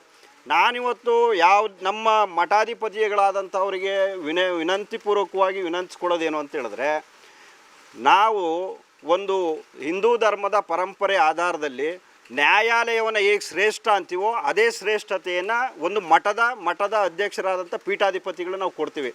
ನೀವೇ ಹೋಗ್ಬಿಟ್ಟು ಈ ರೀತಿ ಕಂಪ್ಲೇಂಟ್ ಕೊಡೋದು, ನ್ಯಾಯಾಲಯದಲ್ಲಿ ಮೊಕದ್ದಮೆ ಹೂಡುವಂಥ ಒಂದು ವ್ಯವಸ್ಥೆಗೆ ನೀವು ಇಳಿತೀರಿ ಅಂತ ಹೇಳಿದ್ರೆ ಎಲ್ಲೋ ಒಂದು ಕಡೆ ನೀವು ಮಠದ ಭಕ್ತರ ಒಂದು ಭಾವನೆಗಳನ್ನು ನೀವು ಅರ್ಥ ಮಾಡ್ಕೊಳ್ಳೋದೇ ಅವ್ರ ವಿರುದ್ಧವಾಗಿ ನಡೀತಿದ್ದೀರಿ ಅನ್ನುವಂಥದ್ದು ಇವತ್ತು ಅರ್ಥ ಆಗ್ತಾ ಇದೆ. ನೀವು ಮಾಡ್ತಿದ್ದೀರೋ ಅಥವಾ ನಿಮಗೆ ಹೇಳಿ ಮಾಡಿಸ್ತಿದ್ದೀರೋ ಯಾರೇ ಆದರೂ ಕೂಡ ಈ ರೀತಿ ಭಕ್ತರ ಭಾವನೆಗಳಿಗೆ ಧಕ್ಕೆ ಉಂಟು ಮಾಡಿ ಅವರನ್ನು ಒಕ್ಕಲೆಬ್ಬಿಸುವಂಥ ಕೆಲಸವನ್ನು ಮಾಡಲಿಕ್ಕೆ ಅವಕಾಶವಿಲ್ಲ. ಸುಪ್ರೀಂ ಕೋರ್ಟ್ನ ಗೈಡ್ಲೈನ್ಸ್ ಭಾಳ ಸ್ಪಷ್ಟವಾಗಿ ಹೇಳ್ತದೆ, ಯಾರು 12 ವರ್ಷ ಆ ಜಾಗದಲ್ಲಿ ಇದ್ದು ಮನೆ ಕಟ್ಕೊಂಡು ಅವನು ವಾಸ ಇರ್ತಾನೆ ಅವನದೇ ಅದನ್ನು ಹಕ್ಕುಪತ್ರ ಕೊಡಬೇಕು ಅನ್ನೋವಂಥ ವ್ಯವಸ್ಥೆಯನ್ನು ಇವತ್ತು ರಾಜ್ಯದಲ್ಲಿ ರಾಷ್ಟ್ರದಲ್ಲಿ ಮಾಡ್ತಿರ್ತಕ್ಕಂಥದ್ದಿದೆ. ಜೊತೆಗೆ ಅದು ರಿಜಿಸ್ಟರ್ಲಿ ಅನ್ರಿಜಿಸ್ಟರ್ಲಿ ಆ ಪತ್ರ ಜಾಗದ ಪರವಾಗಿದೆ ಅಂತ ಹೇಳಿದ್ರೆ ಅದನ್ನು ಖಾತೆ ಮಾಡಿಸ್ಕೊಡ್ಲಿಕ್ಕೆ ಅವಕಾಶವೂ ಕೂಡ ನಮ್ಮ ತಹಶೀಲ್ದಾರ್ಗೆ ಮತ್ತು AC ಅವರ ವಿವೇಚನೆಗೆ ಬಿಟ್ಟಂಥ ವಿಚಾರ. ಹಾಗಾಗಿ ಈ ರೀತಿ ನೀವು ಅಧಿಕಾರಿಗಳಿಗೆ ಹೋಗಿ ಅವ್ರಿಗೆ ಚುಚ್ಚಿ ಇಲ್ಲಿ JCB ತೊಗೊಂಡು ಬನ್ನಿ, ಪೊಲೀಸವ್ರು ತೊಗೊಂಡ್ಬನ್ನಿ ಅನ್ನುವಂಥ ಭಯ ಹುಟ್ಟಿಸುವ ವಾತಾವರಣದ ವ್ಯವಸ್ಥೆಯನ್ನು ಕೈಬಿಟ್ಟು ಭಕ್ತರ ಜೊತೆಗೆ ನಿಂತ್ಕೊಂಡು ಕೆಲಸ ಮಾಡಿ ಭಕ್ತರ ಕಷ್ಟ ಸುಖಕ್ಕೆ ಭಾಗಿಯಾಗಬೇಕಾದದ್ದು ಪ್ರತಿಯೊಬ್ಬ ಸ್ವಾಮೀಜಿಯವರ ಕರ್ತವ್ಯ. ಭಕ್ತರು ಇದ್ರೇ ಯಾವುದೇ ಮಠಗಳು ಉಳಿಯುವಂಥದ್ದು, ಬೆಳೆಯುವಂಥದ್ದು. ಹಾಗಾಗಿ ಭಕ್ತರ ಅನುಕೂಲಕ್ಕೋಸ್ಕರ ನೀವು ಕೆಲಸ ಮಾಡಬೇಕು. ನೀವು ಮನಸ್ಥಿತಿಯನ್ನು ಬದಲಾಯಿಸ್ಕೊಂಡು ಇಲ್ಲಿರೋ ಜನರೊಟ್ಟಿಗೆ ನಿಂತ್ಕೊಂಡು ಕೆಲಸ ಮಾಡಿ ಅನ್ನುವಂಥ ಒಂದು ಆಗ್ರಹವನ್ನು ನಾನು ಈ ಮೂಲಕ ಮಾಡ್ತೀನಿ. ನಿನ್ನೆ ದಿವಸ AC ಮತ್ತು ತಹಶೀಲ್ದಾರ್ ಬಂದಿರೋ ಅಂತ ಹೇಳಿದ್ರಲ್ಲ, ಎಷ್ಟು ಮನೆಗಳು ನೋಡಿಲ್ಲಕ್ಕೆ ಬಂದಿದ್ರು ಅವರು JCB ತಗೊಂಡು? ನೋಡಿ, ಅವರು ಕಂಪ್ಲೇಂಟ್ ಕೊಟ್ಟಿರ್ತಕ್ಕಂಥದ್ದು AC ಮೇಲೆ ಇವರು ಸ್ವಾಮೀಜಿಯವರು ಒಂದು ಕಂಪ್ಲೇಂಟ್ ಕೊಟ್ಟಿದ್ದಾರೆ. ನೀವು ಆಡಳಿತಾಧಿಕಾರಿಯಾಗಿ ನಿಮ್ಮ AC ನೇಮಿಸಿದಿರಿ, ಅವರು ಯಾವುದನ್ನು ಕೂಡ ಇಲ್ಲಿ ಒಡೆದಿಲ್ಲ, ಹಂಗಂಗೆ ಇದೆ, ಮನೆಗಳು ಕಟ್ಕೊಂಡು ಹೋಗ್ತಾ ಇದ್ದಾರೆ. ಹಾಗಾಗಿ ಆ ರೀತಿಯ ತಪ್ಪು ಕಲ್ಪನೆ ಅವ್ರಿಗಿದೆ. ಅವ್ರು ಬಂದಿರೋದೇ ಹೊಸಬ್ರು ಇಲ್ಲಿಗೆ, ಹಿಂದೆ ಇದ್ದವರು ಈ ಮಠ ಬಿಟ್ಟರು ಹೋದರು. ಈಗ ಬಂದಿರತಕ್ಕಂಥವ್ರಿಗೆ ಇತಿಹಾಸ ಏನಿದೆ, ಎತ್ತಿದೆ, ಇಲ್ಲಿರ್ತಕ್ಕಂಥ ಭಕ್ತರ ಪರಿಚಯ ಇಲ್ಲ. ಹಾಗಾಗಿ ಅವ್ರಿಗೆ ಅಧಿಕಾರಿಗಳಿಗೆ ಇವರು ಹೋಗಿ ಮಾಹಿತಿಯನ್ನು ಕೊಟ್ಟು 800 ಮನೆಗಳನ್ನ ಯಾವಾಗ ನಿರ್ಮಾಣ ಮಾಡಿದ್ದು ಇಲ್ಲಿ ಜನ? ಇಲ್ಲಿ ನನಗೆ ಈಗಾಗಲೇ 83-84 ನಂತರ ಕಟ್ಟಲಿಕ್ಕೆ ಪ್ರಾರಂಭ ಆಗಿರ್ತಕ್ಕಂಥದ್ದು ಇವೆಲ್ಲವೂ. ಆಗ ಅಂತ ಹೇಳಿದ್ರೆ 45 ವರ್ಷಗಳು, 40-45 ವರ್ಷಗಳ ಮನೆಗಳು ಇವತ್ತು ಕಟ್ಟಡ ಆಗಿರ್ತಕ್ಕಂಥದ್ದು ನಾವೀಗ ನೋಡ್ತಿರ್ತಕ್ಕಂಥ ಬಡಾವಣೆಯಲ್ಲಿರೋ ಮನೆಗಳಿವು. ಕಾರ್ಪೊರೇಷನ್ ಇಲ್ಲಿವರೆಗೂ ಇವರಿಗೆ ಖಾತೆಗಳು ಕೊಟ್ಟಿಲ್ಲ. ಖಾತೆಯನ್ನು ಈ ಖಾತೆ ಮಾಡುವ ಸಂದರ್ಭದಲ್ಲಿ ಇಲ್ಲಿರೋರು ಎಲ್ಲರೂ ಕೂಡ ಝೋನಲ್ ಆಫೀಸಿಗೆ ಈ ಖಾತೆ ಮಾಡಿಕೊಡಿ ಅಂಥೇಳಿ ಅವರ ನಿವೇಶನ ಮತ್ತು ಮನೆಯ ಹಕ್ಕುಪತ್ರಗಳನ್ನು ಅಲ್ಲಿ ಕೊಟ್ಟಿದ್ದಾರೆ. ಆ ಸಂದರ್ಭದಲ್ಲಿ ಇವ್ರು ಏನು ಮಾಡಿದರು, ಡಿ ಸಿ ಅವರಿಗೆ ಯಾವುದೇ ಖಾತೆ ಮಾಡಿಕೊಡ್ಬೇಡಿ ಅಂತೇಳಿ ಒಂದು ಅರ್ಜಿಯನ್ನು ಕೊಟ್ಟಿದ್ದರು. ಇಲ್ಲಿ ಭಕ್ತರೆಲ್ಲ ಗಲಾಟೆ ಮಾಡಿದ್ಮೇಲೆ ಆ ಅರ್ಜಿಯನ್ನು ವಾಪಸ್ ತೊಗೊಂಡ್ರು. ಈಗ ಆ ಅರ್ಜಿಗಳೆಲ್ಲ ಝೋನ್ 1 ಆಫೀಸ್ನಲ್ಲಿದೆ. ಹಾಗಾಗಿ ಇವತ್ತು ನೆನ್ನೆ ತಹಶೀಲ್ದಾರ್ ಅವ್ರಿಗೆ ಹೇಳಿರೋದು, ಝೋನ್ 1 ಆಫೀಸ್ನಲ್ಲಿ ಇರ್ತಕ್ಕಂಥ ಅರ್ಜಿಗಳೇನಿದೆ ಜೊತೆಗೆ ನಾವು ಕೊಡುವ ಈ ಹೊಸ ಅರ್ಜಿಗಳನ್ನ ಸೇರಿಸಿ ನೀವು ಖಾತೆ ಮಾಡಿಕೊಡಿ ಅಂತ ಹೇಳಿದ್ವಿ. ನೋಡಿ, ಇದು ಅದನ್ನೇ ನಾನು ಹೇಳಿದೆ, ಮಠಾಧಿಪತಿಯ ಸ್ಥಾನ ಒಂದು ನ್ಯಾಯಾಲಯದ ಉನ್ನತ ನ್ಯಾಯಾಧೀಶರ ಸ್ಥಾನದಲ್ಲಿ ಇರ್ತಕ್ಕಂಥದ್ದು. ಸಮಾಜವನ್ನು ತಿದ್ದು ನಡೆಸಬೇಕಾಗಿರ್ತಕ್ಕಂಥದ್ದು ಅವರ ಕರ್ತವ್ಯ ಮತ್ತು ಧರ್ಮ. ಅದೇ ನಮ್ಮ ಸಂಸ್ಕೃತಿ. ಅವರನ್ನು ಮಾಡೋ ಉದ್ದೇಶನೇ ಅದಕ್ಕೋಸ್ಕರ. ಆದರೆ ಅದನ್ನು ಅರಿತು ಕೆಲಸ ಮಾಡಬೇಕಾಗಿರೋದು ಅವ್ರ ಕೆಲಸ. ಅದನ್ನು ಬಿಟ್ಟು ಬೇರೆ ಈ ರೀತಿ ಅಡ್ಡಮಾರ್ಗ ಹಿಡಿತಕ್ಕಂಥದ್ದು ಈಗ ಇತ್ತೀಚೆಗೆ ಆಗಿರ್ತಕ್ಕಂಥದ್ದು. ಮತ್ತು ಆದಂಥ ಸಂದರ್ಭದಲ್ಲೂ ಕೂಡ ಇಲ್ಲಿರ್ತಕ್ಕಂಥ ಯಾವ ನಮ್ಮ ಭಕ್ತಾದಿಗಳನ್ನು ಕರೆದು ಇವ್ರು ನೇಮಕ ಮಾಡ್ತಾ ಇದ್ದೀವಿ ಅಂತಕ್ಕಂಥದ್ದು ಏನಾಗಿಲ್ಲ. ಏಕಾಏಕಿ ಮಾಡಿದ್ದಾರೆ, ಸಂತೋಷ ಆಗಲಿ. ಆದಮೇಲೂ ಕೂಡ ಇಲ್ಲಿರ್ತಕ್ಕಂಥ ಸಮಸ್ಯೆ ಇವತ್ತಿಂದಲ್ಲ, ಭಾಳ ದಿನದಿಂದ ನಡೀತಿರ್ತಕ್ಕಂಥ ಸಮಸ್ಯೆಯನ್ನು ಇವರು ನ್ಯಾಯಾಲಯಕ್ಕೂ ಒಂದು ತಹಶೀಲ್ದಾರ್ಗೋ ಎ.ಸಿಗೋ ಹೋಗಿ ಕಂಪ್ಲೇಂಟ್ ಕೊಡೋದು ಬದಲು ಭಕ್ತರ ಮುಂದೆ ಕೂತ್ಕೊಂಡು ನಾನೇ ಇದನ್ನು ಬಗೆಹರಿಸ್ತೀನಿ ಅನ್ನೋವಂಥದ್ದು ಭಾಳ ದೊಡ್ಡ ಮನಸ್ಸು. ಅದೇ ಏನು ಬೇಕಂತೆ ಸ್ವಾಮೀಜಿಗೆ, ಈಗ ನಿಮ್ಮಿಂದ ಏನು ಬೇಕಂತೆ ಅವರು ಏನನ್ನು ಕೇಳ್ತಿದ್ದಾರೆ ಅಂತಿಲ್ಲ, ಒಟ್ಟು ನಮ್ಗೆ ಆಸ್ತಿ ವಾಪಸ್ ಕೊಟ್ಬಿಡಿ ಅನ್ನೋವಂಥ ಮನಸ್ಥಿತಿಲಿ ಇದ್ದಾರೆ. ಕಟ್ಟಿರ್ತಕ್ಕಂಥ ಮನೆಗಳು ಇವತ್ತು ಇಲ್ಲಿರ್ತಕ್ಕಂಥವರು ಕೂಲಿ ಕಾರ್ಮಿಕರಿಂದ ಹಿಡಿದು ಭಾಳ KS IAS ಆಫೀಸರೆಲ್ಲ ಇಲ್ಲಿರತ್ತೋ ಮಧ್ಯಮ ವರ್ಗದವರು ತಮ್ಮ ಕೂಲಿ ನಾಲಿ ಮಾಡಿ ಉಳಿಸಿ ಇಟ್ಟಿದ್ದ ಹಣದಲ್ಲಿ ಅವತ್ತಿನ ದಿನಮಾನಗಳಲ್ಲಿ 83, 84, 85ರ ದಿನಮಾನಗಳಲ್ಲಿ 10,000ನೋ 20,000ನೋ 50,000ನೋ ಕೊಟ್ಟು ನಿವೇಶನಗಳನ್ನ ಖರೀದಿ ಮಾಡವ್ರೆ. ಅವರ ಶಕ್ತ್ಯಾನುಸಾರ ಮನೆ ಕಟ್ಕೋತಾವ್ರೆ. ಈ ಕಟ್ಟಿರೋ ಮನೆನ ಈಗ ನನಗೆ ಕೊಡಿ ಅಂತ ಹೇಳಿದ್ರೆ ಇದು ಧರ್ಮನೋ ಅಧರ್ಮನೋ, ಇದು ಕಾನೂನು ಅಥವಾ ಅನ್ಯಾಯನೋ ಗೊತ್ತಾಗ್ತಾ ಇಲ್ಲ. ಈ 800 ಮನೆಗಳು ನೆಲಸ ಮಾಡಿ ಇಲ್ಲಿರೋ ಜನ ಎಲ್ಗೋಬೇಕಂತೆ ಅದನ್ನು ಅವ್ರು ಹೇಳಬೇಕು, ಎಲ್ಲಿಗೆ ಕಳಿಸ್ತೀರಿ ನೀವು ಅಂತ. ಅದಕ್ಕೆ ಅವರು ತಗೊಂಡು ಹೋಗೋಗಿ ಕಂಪ್ಲೇಂಟ್ ಕೊಡ್ತಿದ್ದಲ್ಲ, ಅವ್ರು ಹೇಳಬೇಕು ಈ 800 ಜನ ಅಂದರೆ 2,500-3 ಸಾವಿರ ಜನ ಎಲ್ಲಿಗೆ ಕಳಿಸ್ತೀರಿ ನೀವು? ಇವ್ರು ನಿಮ್ಮ ಭಕ್ತರಲ್ವಾ? ಈ ಅಧಿಕಾರಿಗಳು ಕಂಪ್ಲೇಂಟ್ ಕೊಡುವಂತಹ ಈ ಕೆಲಸಗಳನ್ನ ಎಷ್ಟು ವರ್ಷಗಳಿಂದ ಮಾಡ್ತಾ ಇದ್ದಾರೆ ಅವರು? ಅಂದರೆ ಇದು ಸ್ವಲ್ಪ ಎಕ್ಸ್ಪೀರಿಯನ್ಸ್ ಇರಬೇಕಿದು, ಸುಮ್ಮನೆ ಬರಲ್ಲ. ಇದು ಭಾಳ ವರ್ಷಗಳಿಂದ ಬೇರೆ ಬೇರೆ ಕಡೆ ಮಾಡಿರ್ಬೋದು, ಅದನ್ನು ಇಲ್ಲಿ ಪ್ರಯೋಗ ಮಾಡ್ತಾವ್ರೆ. ಅಸ್ಥಿರತೆ ಕಾಡ್ತಾ ಇದೆ ಜನರಿಗೆ ಭಯ ಇದೆ. ಯಾಕೆ ಅಂತ ಹೇಳಿದ್ರೆ ಇಲ್ಲಿರ್ತಕ್ಕಂಥ ಯಾವುದೇ ಒಬ್ಬ ವ್ಯಕ್ತಿಯ ಒಂದು ಪರಮೋಚ್ಚ ಗುರಿ ಏನು ಅಂತ ಹೇಳಿದ್ರೆ, ಒಂದು ಮಕ್ಕಳಿಗೆ ಒಳ್ಳೆ ಮದುವೆ ಮಾಡಬೇಕು, ಮಕ್ಕಳನ್ನ ಓದಿಸ್ಬೇಕು, ಒಂದು ಜಾಬ್ ಕೊಡಿಸ್ಬೇಕು, ಒಂದು ಸ್ವಂತ ಮನೆ ಮಾಡ್ಕೋಬೇಕಪ್ಪ. ಅದು 20-30 ಇರಲಿ 30-40 ಒಂದು ಸ್ವಂತ ಮನೆ ಮಾಡ್ಕೋಬೇಕು ಅನ್ನೋ ಆಸೆ ಇರುತ್ತೆ. ಅದನ್ನು ಮಾಡ್ಕೊಂಡಿರೋರಿಗೆ ಇವರು ಅವ್ರ ಹೊಟ್ಟೆ ಮೇಲೆ ಕಲ್ಲು ಹಾಕುವಂಥ ಕೆಲಸ ಮಾಡ್ತಿದ್ದಾರೆ. ಜೊತೆಗೆ ಇನ್ನು ಉಳಿದಿರೋ ಅಲ್ಪ ಸ್ವಲ್ಪ ಸೈಟ್ಗಳನ್ನು ಅವರು ಮನೆ ಕಟ್ಕೋತೀನಿ ಅಂತ ಈಗ ಹೋದರೆ ಅದನ್ನು ಕಟ್ಟಬೇಡಿ, ಡೆಮಾಲಿಷ್ ಮಾಡಿ ಅಂತ ಹೇಳ್ತಿರ್ತಕ್ಕಂಥದ್ದು ಇವತ್ತು ಇದೊಂದು ದೌರ್ಜನ್ಯ ಅನ್ನೋದೇ ಕಣ್ಣು ಮುಂದೆ ಕಾಣ್ತಿರ್ತಕ್ಕಂಥ. ಸುಮಾರು ಒಂದು 15-16 ವರ್ಷದಿಂದ ಇಲ್ಲಿ ವಾಸವಾಗಿದ್ದೀನಿ. ನನ್ನ ಹತ್ರ ಸೇಲ್ ಡೀಡ್ ಜೊತೆಗೆ ನನ್ನ ರಿಜಿಸ್ಟ್ರೇಟ್ ಪತ್ರ ಇದೆ. ನಂದು ರಿಜಿಸ್ಟ್ರೇಟ್ 3ನೇ ಸಲ ರಿಜಿಸ್ಟರ್ ಆಗಿದೆ ನನ್ನ ಸೈಟು. ಮತ್ತು ನನ್ನ ಹತ್ರ ಎಲೆಕ್ಟ್ರಿಸಿಟಿ ಮತ್ತು ನೀರು ಮತ್ತು ಪ್ರತಿಯೊಂದನ್ನು ನಾನು ಕಂದಾಯ ಮೈಸೂರು ಸಿಟಿ ಕಾರ್ಪೊರೇಷನ್ಗೆ ಕಂದಾಯ ಕೂಡ ಕಟ್ಟಿದ್ದೀನಿ. ಇದಕ್ಕಿಂತ ಮೊದಲು ಚಾಮುಂಡಿ ಬೆಟ್ಟದ ವಿಲೇಜ್ ಅಕೌಂಟೆಂಟ್ ವ್ಯಾಪ್ತಿಗೆ ಬರ್ತಿದ್ದೆ, ಗ್ರಾಮ ಪಂಚಾಯತಿಗೆ, ಅಲ್ಲೂ ಕೂಡ ನಾನು ಕಂದಾಯ ಕಟ್ಟಿದ್ದೀನಿ. ಸೊ ಹಂಗಾಗಿ ನಾನು ತಗೊಂಡಾಗ ಮನೆ ಚಿಕ್ಕದಾಗಿತ್ತು. ಸುಮಾರು ನಾನಿವಾಗ ಒಂದು ಸರ್ಕಾರಿ ಸೇವೆಯಿಂದ ನಿವೃತ್ತಿಗೊಂಡು ನನಗೆ ಪೆನ್ಷನಲ್ಲಿ ಬಂದಂಥ ದುಡ್ಡಲ್ಲಿ ಆ ಮನೆನ ಏನು ಸೋರ್ತಾ ಇತ್ತಲ್ಲ ಅದನ್ನು ಒಂದು ಸ್ವಲ್ಪ ಗೋಡೆಗಳನ್ನ ವಿಸ್ತೀರ್ಣ ಮಾಡಿ ಒಂದು ಸ್ವಲ್ಪ ದೊಡ್ಡದು ಮಾಡ್ಕೋತಾ ಇದ್ದೀನಿ. ನಾನೇನು ಹೊಸದಾಗಿ ಏನು ಮನೆ ಕಟ್ತಾ ಇಲ್ಲ. ಅದಕ್ಕೂ ಕೂಡ ಬಂದು ಟಾರ್ಗೆಟಾಗಿ ನಮ್ಮನ್ನೇ ಹೊಡಿಬೇಕು ಅಂತೇಳಿ ಬಂದಿದ್ರಂತೆ. ಆಮೇಲೆ ಇವರು ಯಾರು AC ಅವ್ರು ಹೇಳಿದ್ರು, ಯಾಕಂದರೆ ACಗೆ ನಾನು ನನ್ನ ಡಾಕ್ಯುಮೆಂಟ್ಸನ್ನು ಪೂರ್ತಿ ತೋರಿಸಿದ್ದೆ. ಅವ್ರು ನನಗೆ ವರ್ಬಲಿ ಪರ್ಮಿಷನ್ ಕೊಟ್ಟಿದ್ದರು. ಏನೋ ಇವ್ರದ್ದು ಡಾಕ್ಯುಮೆಂಟೇಷನ್ ಎಲ್ಲ ಜೆನ್ಯೂನ್ ಇದೆ, ಇವರು ಕಟ್ಕೊಳ್ಳಿ, ನನಗೇನು ನನ್ನ ಕಡೆಯಿಂದ ಏನೂ ಅಭ್ಯಂತರ ಇಲ್ಲ ಅಂಥೇಳಿ. ಅದಾದಮೇಲೆ ಇವರು ಸುಮಾರು ಒಂದು RC ಲೆವೆಲ್ಗೆ ಬಂದಾಗ ಇವರು ಹೋಗಿ ಅವ್ರಿಗೆ ಹಿಂಸೆ ಕೊಟ್ಟಿದ್ದಾರೆ, ಈ ಹೊಸ ಬುದ್ಧಿಯವರು. ಮತ್ತು ನನ್ನ ಹತ್ರನೂ ಬಂದಿದ್ರು ನಿಲ್ಲಿಸಿ ಅಂತ. ನೀವ್ಯಾರು ನನ್ನ ಕೇಳೋಕ್ಕೆ? ಈಗ ಆಡಳಿತ ಅಧಿಕಾರಿ ಇದ್ದಾರೆ, ಅವ್ರು ನನ್ನನ್ನು ಕೇಳಬೇಕು, ನಿಮಗೇನು ಅಧಿಕಾರ ಇಲ್ಲ ಅಂತೇಳಿ ನಾನು ಇವ್ರಿಗೆ ಹೇಳಿದಾಗ ಅವರು ಆಡಳಿತ ಅಧಿಕಾರಿ ಹತ್ರ ಹೋಗಿ ಅವ್ರ ಮನೆ ಕಟ್ತಾ ಇದ್ದಾರೆ ನಿಲ್ಲಿಸಿ ಅಂತೇಳಿ ಅವ್ರಿಗೆ ಪ್ರೆಷರ್ ಹಾಕೋದು. ನಾನು ಅವ್ರು AC ಹತ್ರನೇ ಹೋದೆ, ನಾನು ಡಾಕ್ಯುಮೆಂಟ್ ಎಲ್ಲ ತೋರಿಸ್ದೆ. ಅವ್ರು ಹೇಳಿದ್ರು ನನಗೆ ಬೇರೆಯಿಂದ ಕಂಪ್ಲೇಂಟ್ ಏನಿಲ್ಲ ಅಂದರೆ ನೀವು ಕಟ್ಕೊಳ್ಳಿ, ನಿಮ್ಮದೆಲ್ಲ ಡಾಕ್ಯುಮೆಂಟ್ ಎಲ್ಲ ಸರಿಯಾಗಿದೆ, ನಿಮ್ಮ ಮನೆ ಇದೆ. ಇವತ್ತು ಬಂದು ನಾನು ಗೂಗಲಲ್ಲಿ ಸ್ಯಾಟಲೈಟಿಂದ ಹುಡುಕಿದ್ರೆ ನನ್ನ ಹಳೆ ಮನೆ ಫೋಟೋ ಬರುತ್ತಲ್ಲಿ. ಮತ್ತು ನನ್ನ ಮಕ್ಕಳಿಗೆ ಪಾಸ್ಪೋರ್ಟ್ ವೆರಿಫಿಕೇಷನ್ ಆಗಿ, ಪಾಸ್ಪೋರ್ಟ್ ವೆರಿಫಿಕೇಷನ್ ನಿಮ್ಗೆ ಗೊತ್ತಿರಬೇಕು.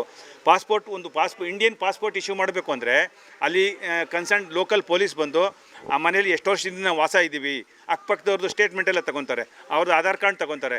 ಅದಾದಮೇಲೆ ನನಗೆ ಪಾಸ್ಪೋರ್ಟ್ ಇಶ್ಯೂ ಆಗುತ್ತೆ. ಅದೆಲ್ಲ ಡಾಕ್ಯುಮೆಂಟ್ಸ್ ಇದ್ರೂ ಕೂಡ ನನ್ನ ಮನೆ ಇಲ್ಲ ಅಂತ ಇವ್ರು ಪ್ರೂಫ್ ಮಾಡೋಕೆ ಕೊಟ್ಟಿದ್ದಾರೆ.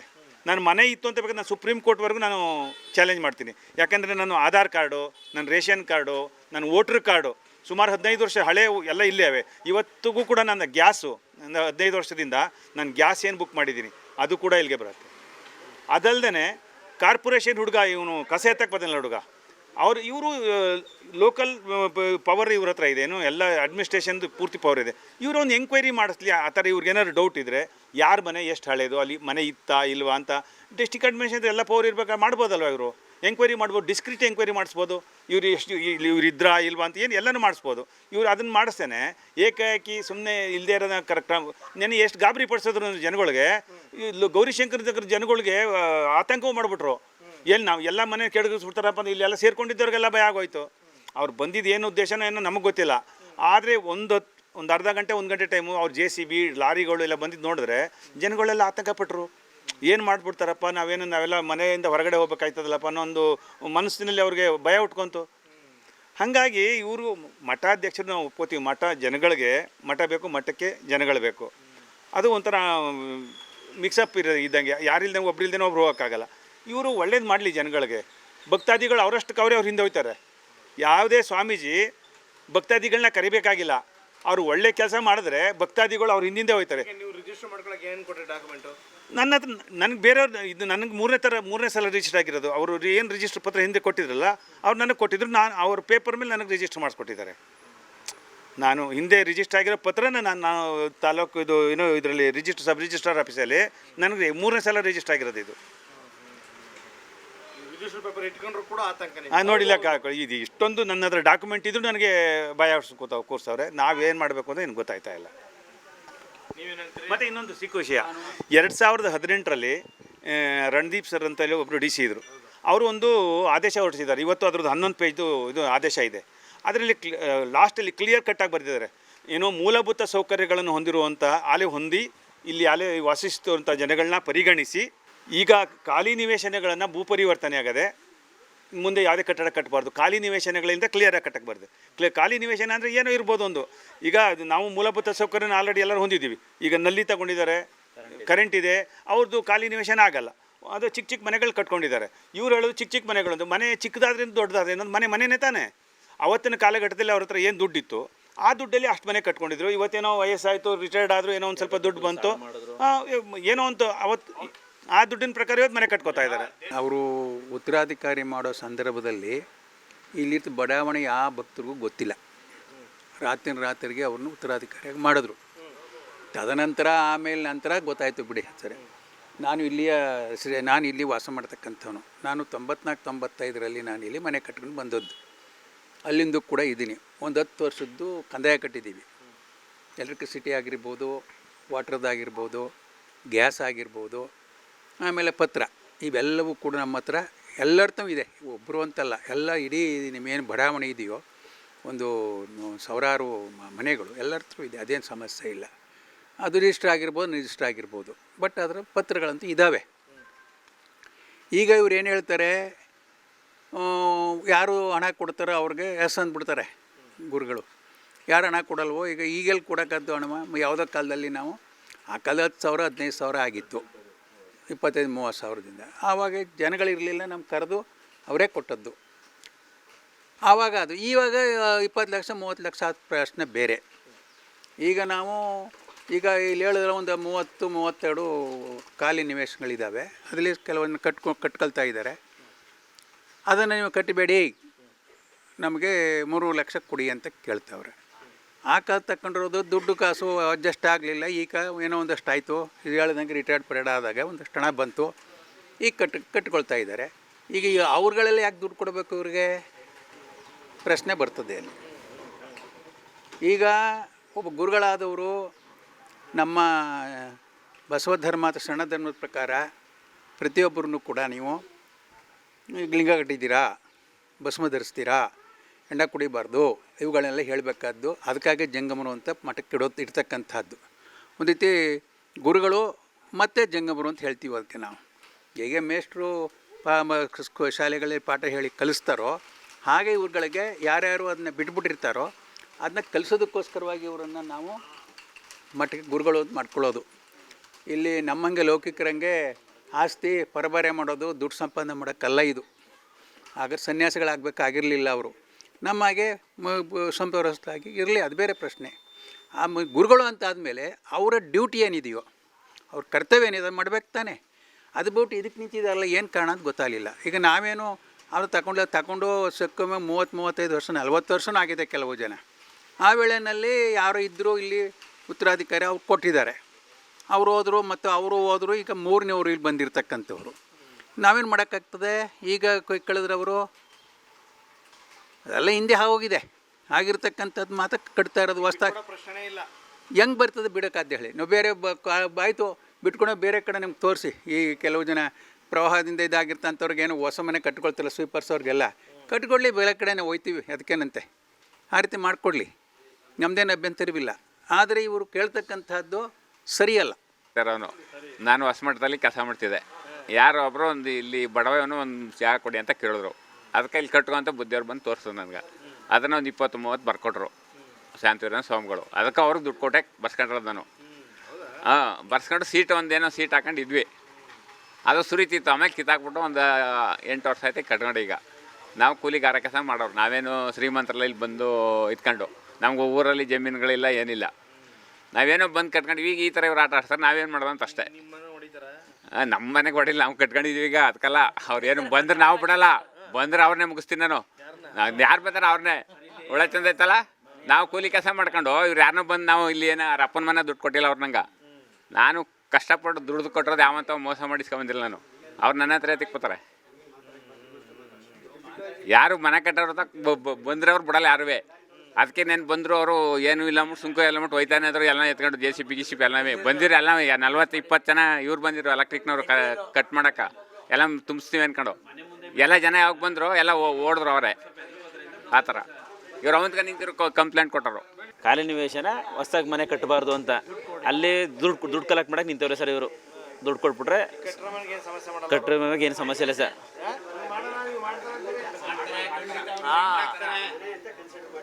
ಒಟ್ಟಲ್ಲಿ ಎಲ್ಲ ಟೋಟಲಿ ಸರ್ವೆ ನಂಬರ್ ತೋರಿಸ್ಬಿಟ್ಟಾರೆ ಸರ್. ಸರ್ವೆ ನಂಬರ್ ತೋರಿಸ್ಬಿಟ್ಟವ್ರ. ನಮ್ದು ಅವ್ರು ಬರ್ಕೊಟ್ಟಿರೋದು, ಸ್ವಾಮಿಗಳು ಬರ್ಕೊಟ್ಟಿರೋದು ಇಲ್ಲ. ಎಲ್ಲರೂ ಸುಮಾರು ಜನ ಇಷ್ಟ ಆಗಿಲ್ಲ ಸರ್. ಇದು ಎಲ್ಲರದ್ದು ಹಿಂಗೆ ಇರೋದು, ಎಲ್ಲ ಹಿಂಗೆ ಇರೋದು ಸರ್. ಎಲ್ಲ ಸ್ವಾಮಿಗಳವ್ರು ನೀವು ನೀಟಾಗಿ ಕೂತ್ಕೊಂಡು ಓದ್ಬಿಡಿ ಸರ್. ಇದು ಅವ್ರು ಹೆಂಗೆ ಬರ್ದವ್ರೆ ಅಂದರೆ ಇಷ್ಟೇ ಬೇಕಾಗಿಲ್ಲ ಇದು ಅಲ್ಲ ಸರ್. ಅಲ್ಲ ಅವ್ರು ಬರ್ಕೊಟ್ಟಿರೋದು ಕಾನೂನು ಒಪ್ಪಲ್ಲ ಸರ್, ಕಾನೂನು ಒಪ್ಪಲ್ಲ. ಬಟ್ ಅವತ್ತು ಇದೇ ಕಾನೂನು ಒಪ್ಪಲ್ಲ. ಅದು ಇಷ್ಟೇ ಅವತ್ತು ಇವತ್ತು ಇದೆ ಸರ್. ಇದು ಸಂಭ್ರ. ಮನೆ ಕೆಲವರು ತಿಳ್ಕೊಂಡಿರೋ ಮನೆ ಕಟ್ಟೋರ್ಗೂ ಸಮಸ್ಯೆ ಮಾಡ್ತೀವಿ ಅಂತ ಅಂತಿದ್ರಂತೆ. ಬಟ್ ಅದು ಗೊತ್ತಿಲ್ಲ ಸರ್. ಇಲ್ಲೇ ನಮಗೆ ಕರೆಂಟ್ ತೊಗೊಂಡಿದ್ದೀವಿ, ನೀರು ತೊಗೊಂಡಿದ್ದೀವಿ, ನಮಗಂತ ದುಡ್ಡಿಲ್ಲ. ಎಲ್ಲೋ ಒಂದು 10 ಗುಂಟೆ ಜಾಗ ಇರೋದು ದೂರದಲ್ಲಿರೋದು ಸೇಲ್ ಮಾಡಿ ಈಗ ದುಡ್ಡು ಬಂದಿದ್ದಲ್ಲಿ ಮನೆ ಸ್ಟಾರ್ಟ್ ಮಾಡಿರೋದು ನಾವು.